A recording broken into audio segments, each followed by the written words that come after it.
เมืองสีโคตบองเปิดวันสักหยาสัตว์แห่งชาติห้องการเกษตรกรรมและสิ่งแวดล้อมสมทบกับปกครองเมืองสีโคตบองจัดพิธีเปิดวันสักหยาสัตว์แห่งชาติขึ้นในวันที่13พฤศจิกายน2025ที่บ้านใหม่เมืองสีโคตบองนครเวียงจันทน์โดยมีท่านอินปองทุมาประธานคณะกรรมการปกครองเมืองสีโคตบองท่านมิงศรีวงไสห้องหัวหน้าแผนกเกษตรกรรมและสิ่งแวดล้อมนครเวียงจันทน์พร้อมด้วยบรรดาห้องการอ้อมข้างองค์การปกครองบ้านและพนักงานวิชาการเข้าร่วมท่านจันทวีสุขปฐมวงศา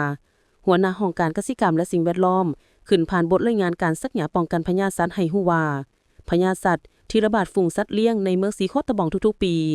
นับแต่สัตว์ปีกถึงสัตว์ใหญ่เป็นต้นงัวควายนั้นมีหลายพยาธิที่พวกเราสามารถป้องกันได้ด้วยการสักหยาวัคซีนซึ่งแม่นวิธีที่ถูกต้องและมีประสิทธิผลสูงตามการรายงานของหน่วยงานเลี้ยงสัตว์และการประมงในปี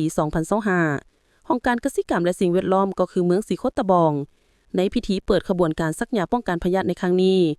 ทั่วเมืองมีคลินิกปวดสัตว์7แห่ง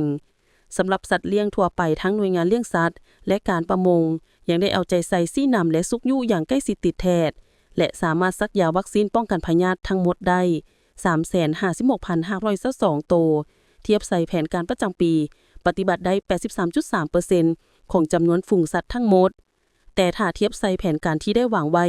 ในแต่ละปีตัวเลขการสักยาวัคซีนป้องกันสัตว์เลี้ยงยังบ่บรรลุเป้าหมาย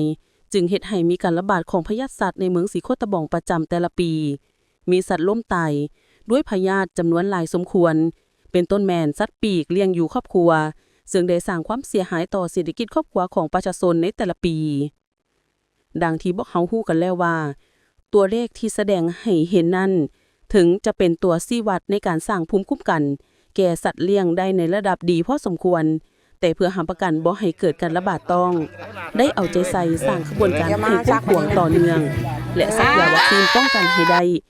85% ขึ้นไปของจำนวนฝูงสัตว์ทั้งหมด